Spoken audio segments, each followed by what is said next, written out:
Não importa qual é a sua religião, nem importa se você acredita em Deus ou não.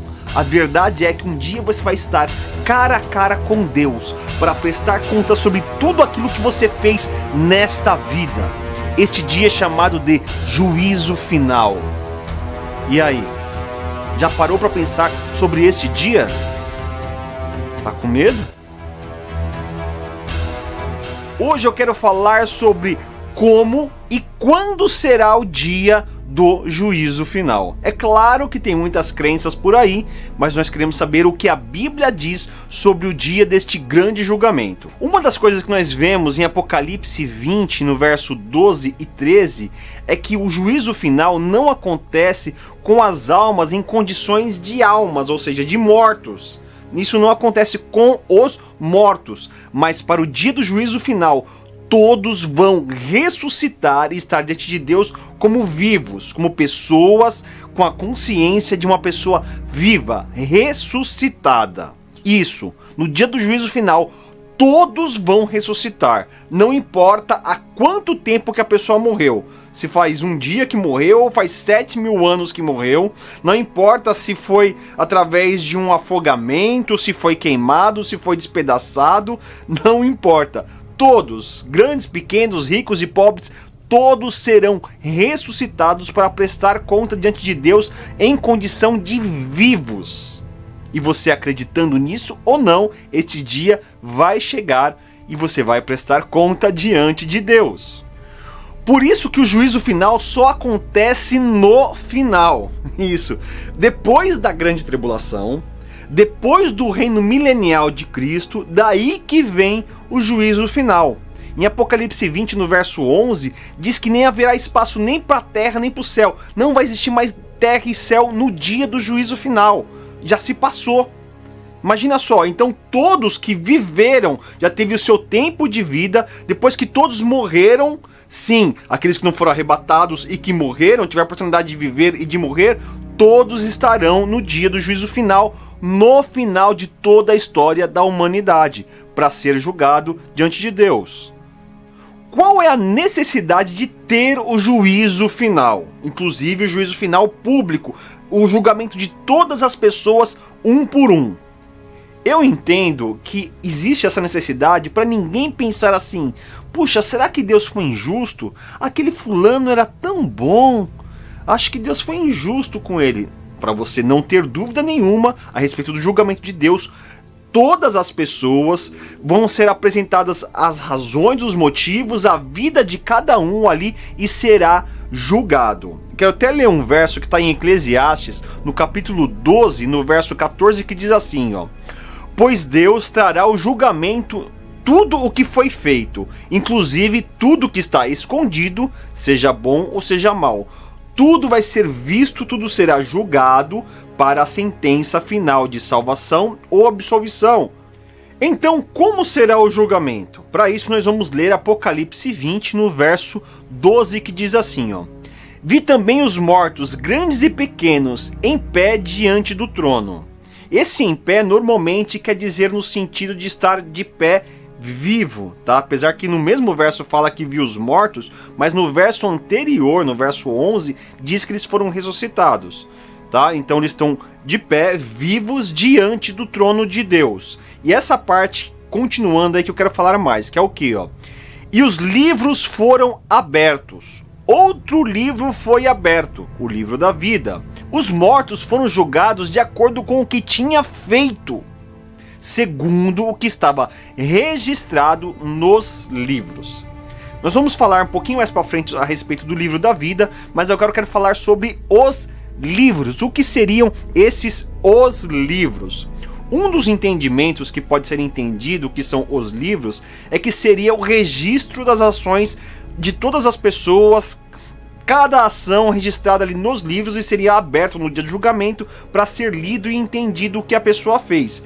Essa é uma das formas de entender. Inclusive eu entendo que se realmente for isso, eu não penso até que seria livros realmente escritos para ser lido, mas sim um exemplo de registro, como na época de Daniel, na época de João, que os dois dão esse exemplo aí de ser usado os livros. Naquele tempo, os registros históricos, os registros de ações, seriam só através de escrita em papel, ou seja, em livros. Mas hoje nós sabemos que existem outras formas de arquivo, tanto arquivo de áudio e principalmente arquivos de vídeo, como estão vendo agora, né? Fica muito mais fácil. Será que lá no dia do julgamento vai ter um arquivo de vídeo para todo mundo ver as ações das pessoas? Não sei. Mas é muito possível, porque nós vamos conhecer as ações de todas as pessoas para o julgamento. Então, será que vai ser escrito? Será que vai ser áudio? Será que vai ser vídeo? Lá nós vamos saber. Mas enfim, a Bíblia fala que nós seremos julgados de acordo com o que cada um teria feito, tá? Outra forma de entender, ou seja, a primeira forma é que o livro seria o registro das ações.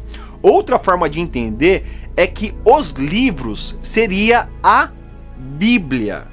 Porque a Bíblia, na verdade, não é um livro. A Bíblia é um conjunto de livros. No caso da Igreja Evangélica, é um conjunto de 66 livros. Então, a Bíblia é os livros. E será que no dia do julgamento será a Bíblia que está sendo relacionada como os livros? Dessa forma de entendimento, o que seria? Os livros é a regra de lei e de ações para que nós podemos seguir a regra de Deus com acesso para a humanidade. Então as ações das pessoas seriam comparadas com aquilo que é escrito da Bíblia para saber se agimos correto, segundo a lei moral, segundo a lei religiosa, segundo os registros da Bíblia, dos livros, comparada com as nossas ações.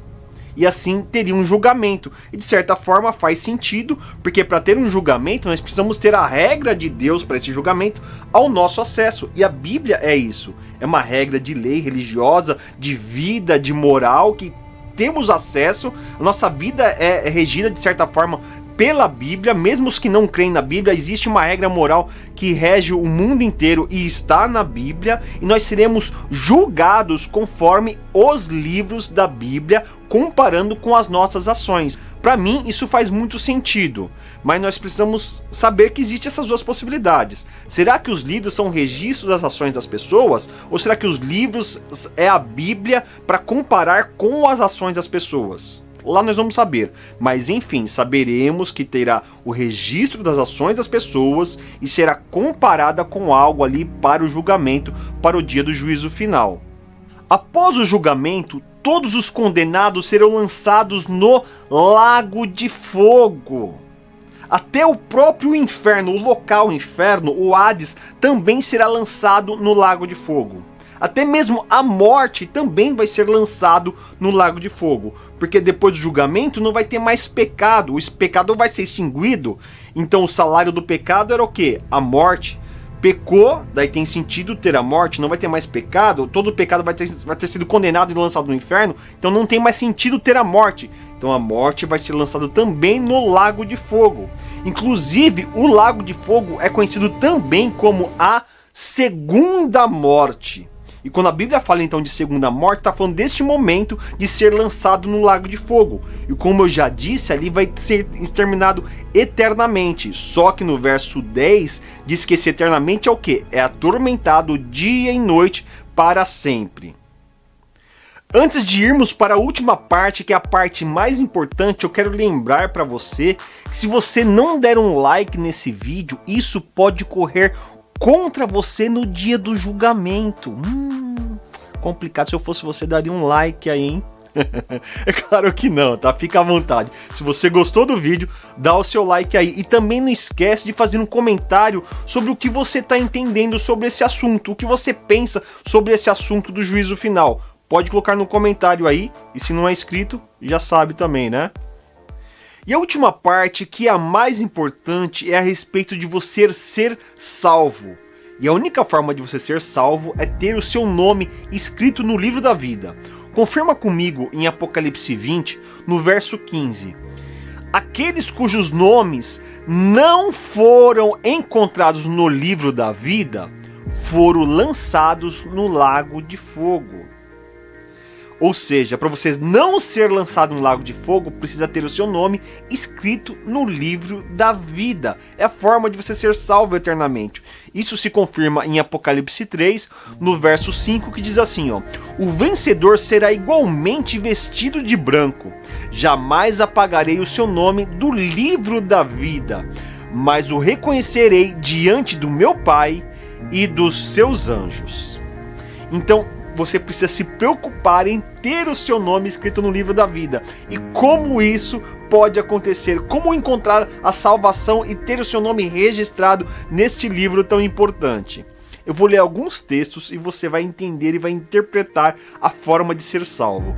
Olha só, João capítulo 3, no verso 18, diz assim, ó: quem nele crê não é condenado, mas quem não crê já está condenado, por não crer no nome do Filho unigênito de Deus. Este é o julgamento. A luz veio ao mundo, mas os homens amaram as trevas e não a luz, porque as suas obras eram más. Viu que essa é a condenação e este é o julgamento?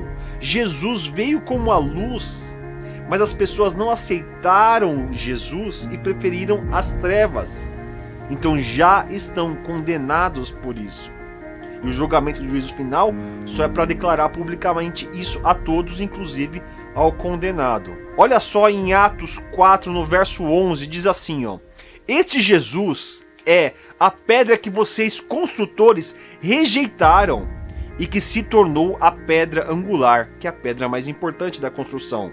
No verso 12, não há salvação em nenhum outro, pois debaixo do céu não há nenhum outro nome dado aos homens pelo qual devamos ser salvos, que é o nome de Jesus. A única forma de você ter salvação, ter seu nome escrito no livro da vida, é através de Jesus. E aqueles que perguntam ainda preocupados, né? Mas nós estaremos os salvos, estaremos no dia do juízo final como réus para ser julgado? Não tem uma resposta exata se estaremos lá como réus ou não. Uma coisa é verdade: se você está em Jesus, foi salvo em Jesus, independente se você vai estar ou não como réu, você tem a salvação que Jesus te dá.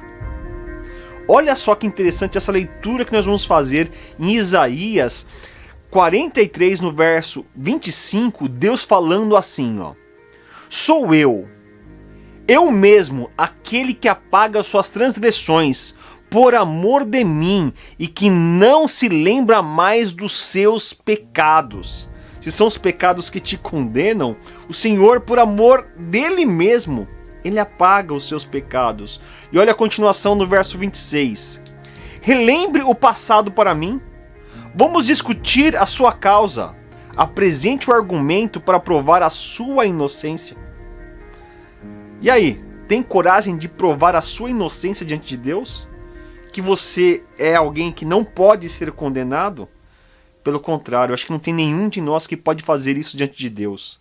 Mas por amor dele mesmo, ele apaga as nossas transgressões e apaga os nossos pecados e esquece dos nossos pecados. A salvação vem dele. Olha só em Colossenses, no capítulo 2, no verso 13, como diz: quando vocês estavam mortos em pecados e na incircuncisão da sua carne, Deus os vivificou em Cristo. Ele nos perdoou todas as transgressões e cancelou a escrita de dívida que consistia em ordenanças e que nos era contrária. Ele a removeu pregando-a na cruz. Toda a escrita de dívida, tudo aquilo que era contrário à nossa vida, dos nossos pecados, Jesus pagou. Jesus pegou, levou na cruz e pagou no meu e no seu lugar. A única forma de você ter salvação no dia do juízo final não é pelas suas ações, pela sua bondade, porque nós sabemos que colocando na balança, nós nos condenamos pelas nossas ações. A única forma de ser salvo é através do perdão que Deus nos dá através do seu Filho, Cristo Jesus, que morreu na cruz no meu lugar, no seu lugar, para perdoar os nossos pecados. Essa é a única forma de termos nosso nome escrito no livro da vida, através de Jesus Cristo. Então nós concluímos que o juízo final só vai acontecer lá no final da história da humanidade, quando todos os mortos serão ressuscitados para se apresentar diante do trono de Deus para ser julgado todas as suas obras, e aqueles que forem condenados serão lançados no lago de fogo, e aqueles que tiverem seus nomes escritos no livro da vida terão a salvação eterna. E aí, de que lado você vai estar? Essa decisão não acontece lá no dia do juízo final, acontece agora, durante a sua vida. Este é mais um vídeo do canal Desembaralhando o Futuro, e até o próximo.